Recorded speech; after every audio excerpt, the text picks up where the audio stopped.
காசு பணம் கொட்டு மணி மணி காசு பணம் கொட்டு மணி. அது இன்னைக்கு நாம என்ன பார்க்க போறோம்னா, ஒரு புதுசா நீங்க ட்ரேடிங்குள்ள வரீங்க. இப்போ ஒரு ட்ரேடராக நான் ஸ்டார்ட் பண்ண போகிறேன், என்னோட ஜேர்னியை நான் ஸ்டார்ட் பண்ணணும்னா என்னென்ன விஷயங்கள்லாம் பார்க்கணும் அப்படின்றதான் டீட்டெயிலாக பார்க்க போகிறோம். ஸோ அப்போ இப்போ ஒரு 8 விஷயங்கள் வந்து முக்கியமாக பார்க்க போகிறோம். அது என்னென்னன்றதை நம்ம இப்போ டீட்டெயிலாக பார்த்துருவோம். இப்போ ஃபஸ்ட்டு என்னன்னு பார்த்தீங்கன்னா, முதல்ல உங்களை புரிஞ்சுக்கணும். இது புரியலையே, மார்க்கெட்டை தானே புரிஞ்சுக்கணும், ஏன் என்ன புரிஞ்சுக்கணும்னா, இப்போ மார்க்கெட் வந்து ஒரு different types of trading methods இருக்குது. அப்போ அதில் வந்து உங்களுக்கு எது செட் ஆகுமோ, உங்களோட நேச்சர் என்னன்றதை முதல்ல புரிஞ்சுக்கோங்க. இப்போ ஒருத்தர் பார்த்தீங்கன்னா ரொம்ப பொறுமையாக இருப்பாங்க, சில பேர் வந்து எல்லாத்துக்குமே ஸ்பீடாக இருக்கணும்னு பார்ப்பாங்க. என்னால் வந்து ரொம்ப நாள்லாம் வெயிட் பண்ண முடியாது, எனக்கு வந்து எதுவாக இருந்தாலும் டக்கு டக்குன்னு நடக்கணும். இன்னொருத்தர் வந்து இல்லை, எனக்கு பொறுமையாக மெதுவாக பண்ணாலும் பரவாயில்ல. ஸோ இந்த மாதிரி நேச்சர்ஸ் இருக்கும் பார்த்தீங்களா. ஃபஸ்ட்டு உங்களோட நேச்சர் என்னன்னு புரிஞ்சுக்கிட்டீங்கன்னா அதுக்கேற்ற மாதிரி நீங்கள் ட்ரேடிங்லேயும் ட்ரேட் பண்ண முடியும். இப்போது நீங்கள் ஒரு பொறுமையாக எனக்கு வந்து அர்ஜென்சி எதுவுமே கிடையாதுன்னா நீங்கள் இன்வெஸ்ட்மெண்ட்டுக்குள்ளே போகலாம். அப்போது ப்ராப்பராக இன்வெஸ்ட்மெண்ட் மட்டும் பண்ணிவிட்டு லாங் டேர்மில் என்னால் வெயிட் பண்ணி நான் ப்ராஃபிட்டை வரும்போது நான் எடுத்துக்க முடியும்னா you can go for an investor. இல்லை எனக்கு போட்டுட்டு நான் வந்து 2 வருஷம் 3 வருஷம்லாம் உட்கார்றதுக்கு எனக்கு பொறுமை இல்லைன்னா டெய்லி ட்ரேட் பண்ணோம் அப்படின்ற போது உங்களோட நேச்சரே அப்படி இருக்கணும் போது நீங்கள் வந்து எவ்ரிடே ட்ரேடிங்க்கு பிளான் பண்ணலாம். ஸோ ஃபஸ்ட்டு உங்களை நீங்கள் என்னன்றது புரிஞ்சுக்கோங்க, அதுக்கு அடுத்தது வந்து நம்ம ட்ரேடிங் பிளான் பண்ணிக்கலாம்.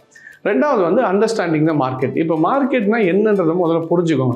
மார்க்கெட்டில் நிறைய வகையில் இருக்குது. இப்போ ஃபார் எக்ஸாம்பிள் நீங்கள் எடுத்துக்கிட்டிங்கன்னா, நீங்கள் கமாடிட்டிஸில் ட்ரேட் பண்ணலாம், இல்லை கரன்சியில் ட்ரேட் பண்ணலாம், இல்லை ஸ்டாக்ஸில் ட்ரேட் பண்ணலாம், இல்லை இன்வெஸ்ட்மெண்ட் மட்டும் பண்ணிக்கலாமா. ஸோ ஃபஸ்ட்டு என்ன மாதிரி மார்க்கெட்ஸ் இருக்குன்றது எல்லாத்தையும் அனலைஸ் பண்ணிக்கோங்க. அனலைஸ் பண்ணிட்ட பிறகு உங்களுக்கு எது செட் ஆகுமோ அந்த டைப் ஆஃப் ட்ரேடிங் வந்து சூஸ் பண்ணிக்கோங்க. அதே மாதிரி மார்க்கெட்டில் முக்கியமாக புரிஞ்சிக்க வேண்டியது என்னென்னா, மார்க்கெட் எப்பவுமே இருக்கும், நாம தான் மார்க்கெட்டில் இருக்கணும். ஸோ அப்போது இந்த மார்க்கெட்டில் வந்துட்டு நம்ம இம்மீடியட்டாக உடனே ப்ராஃபிட் பண்ணிட்டு வெளியே வந்துடணுன்றது மைண்ட் செட்டாக இல்லாமல், மார்க்கெட் இருக்க தான் போது, இன்னைக்கு இல்லைனாலும் நாளைக்கு ஒரு ஆப்பர்ச்சுனிட்டி இருக்குன்றத மைண்ட் செட்டை வச்சுட்டு உள்ளே போகும்போது it is always safe. So அதை மார்க்கெட்டில் புரிஞ்சுக்கோங்க. மூணாவது விஷயம் என்னென்னா, you have to think different.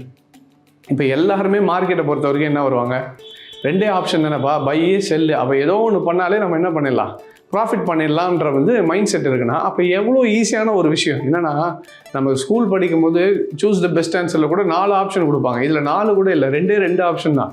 அப்போ அந்த 2 ஆப்ஷனை சூஸ் பண்ணி ப்ராஃபிட் பண்ணிட முடியும்னா இன்றைக்கி எல்லாருமே ப்ராஃபிட் பண்ணிட்டு இருக்கலாமே.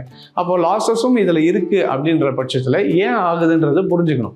இதில் என்ன சொல்லுவாங்க, ஹர்ட் மென்டாலிட்டின்னு சொல்லுவாங்க. ஹர்ட் மென்டாலிட்டினா ஒரு மந்தை மாதிரி, அப்படியே எப்படி இப்போ ஒரு ஆடு எப்படி ஃபுல்லாக ஒரே இது போச்சுன்னா எல்லாமே கும்பலாக போவோம், பின்னாடியே போவோம், அதே மாதிரி போகக்கூடாதுன்னு. என்னன்னா, முதல்ல நீங்கள் மார்க்கெட்டை புரிஞ்சுக்கிட்டு, இப்போ எல்லாருமே பையின்னு சொல்கிறாங்கன்னா அப்போ ஏன் செல் பண்ணுறதுக்கு ரெடியாக இருக்காங்கன்றதையும் புரிஞ்சுக்கணும். இப்போது நான் வாங்கணும்னு ஒருத்தர் முடிவு பண்ணிகிட்டே இருக்காருன்னா, எல்லாரும் வாங்கணும்னு சொல்லும்போது அப்போ யாரோ ஒருத்தர் விற்றா தானே ஒருத்தர் வாங்க முடியும். அப்போது ஏன் விற்கிறாங்க, இவங்க எல்லாம் வாங்கணும்னு சொல்லும்போது, நியூஸ் எல்லாமே வாங்கணும்னு சொல்லும்போது, இந்த சைடில் இன்னும் விற்கிறதுக்கு ஆள் இருக்குன்னா அவங்க ஏன் விற்கிறாங்கன்ற ரீசனையும் தெரிஞ்சுக்கணும். ஸோ அதை தெரிஞ்சுக்கிட்டிங்கனாலே நம்ம வந்து மார்க்கெட்டில் சஸ்டெயின் பண்ண முடியும். ஸோ அதுதான் கொஞ்சம் நம்ம வேறு மாதிரி யோசிக்கிறது ரொம்ப முக்கியமான விஷயம்.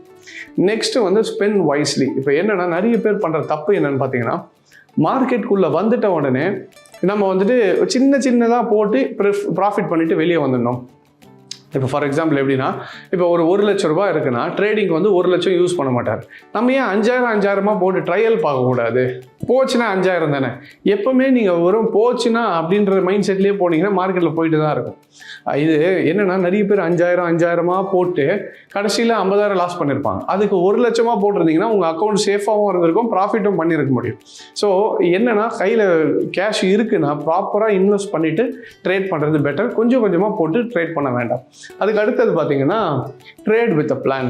என்னென்னா, மார்க்கெட்னா என்னன்னே தெரியாமல் நிறைய பேர் உள்ளே வந்து ட்ரேட் பண்ணிட்டு இருப்பாங்க. எப்படி ட்ரேட் பண்ணுவாங்கன்னா, இந்த மாதிரி என் ஃப்ரெண்டு சொன்னா இந்த கம்பெனியை பை பண்ணு, எனக்கு வந்து ஒரு எஸ்எம்எஸ் வந்துச்சு, இந்த மாதிரி நீங்கள் இந்த ஷேர்ஸை வந்து வாங்குங்க அப்படின்றது ஒரு நியூஸ் வந்துச்சு எனக்கு, அதனால் நான் பை பண்ணேன். சரி, உங்களுக்கு இன்னும் பிளான் இல்லை, நீங்கள் ஜஸ்ட்டு இன்னொருத்தர் சொல்கிறது தான் நம்பி ட்ரேட் பண்ணிட்டு இருக்கீங்களே தவிர, பட் நீங்களாக இன்னும் மார்க்கெட்னா என்னென்னு புரிஞ்சுக்கிட்டு உங்ககிட்ட ஒரு ப்ராப்பர் பிளான் இல்லாத வரைக்கும் ட்ரேடிங் பண்ணாதீங்க. ஃபஸ்ட்டு நீங்கள் மார்க்கெட்னா என்னன்றது புரிஞ்சுக்கிட்டு ட்ரேட் பண்ண வந்தீங்கன்னா then it will B safer. ஏன்னா உங்களோட ஃபண்டுக்கு உங்களை தவிர வேறு யாருமே சேஃப்டியாக பார்த்துக்க மாட்டாங்க. ஸோ உங்களுக்கு முதல் பிளான் என்னன்றதை போட்டுட்டு அதுக்கப்புறம் ஸ்டார்ட் பண்ணுங்கள். நெக்ஸ்ட்டு வந்து கீப் திங்ஸ் சிம்பிள். நிறைய பேர் இந்த ட்ரேடிங்குள்ளே வந்துட்ட பிறகு புதுசாக கொண்டு வந்துடுவாங்க. என்னென்னா, நமக்கு வந்து 10 மானிட்டர் இருக்கணும், இருக்கிறதுலே ஹை எண்டு கம்ப்யூட்டர் இருக்கணும், அதே மாதிரி எனக்கு இது இருக்கணும் அது இருக்கணும் அப்படியே பயங்கர லக்ஸரியஸாக இருந்தால் தான் ட்ரேட் பண்ண முடிஞ்சுக்கோன்ற மாதிரி ஒரு மைண்ட் செட் கொண்டு வந்துட்டாங்க.